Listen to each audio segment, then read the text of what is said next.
This week on The Toxic Inspector. The inspector takes his research to new depths.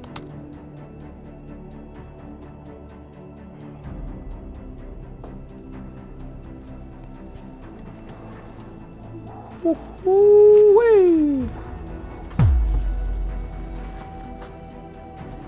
Boy, do I love smoked meats. Hey, Inspector, you want a bite of my salami sandwich? Not right now, Wilson.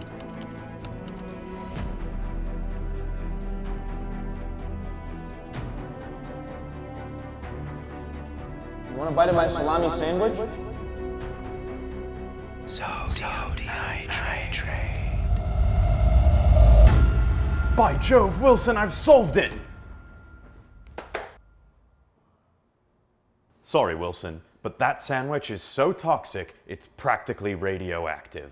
What do you mean? Don't you get it, Wilson? That sandwich is crawling with sodium nitrates. Uh-huh. And those are bad for you.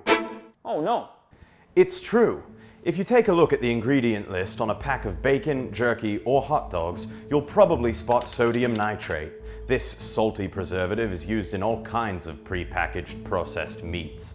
This can lead to the formation of carcinogenic materials, especially when the meats are exposed to high heat, such as when grilling or barbecuing. Tell me, Inspector, what can I do to avoid nitrates in my food?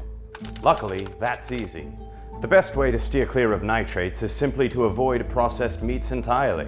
If you do eat meat, the Mayo Clinic advises choosing lean, fresh meats and poultry, and to keep serving sizes below 3 ounces.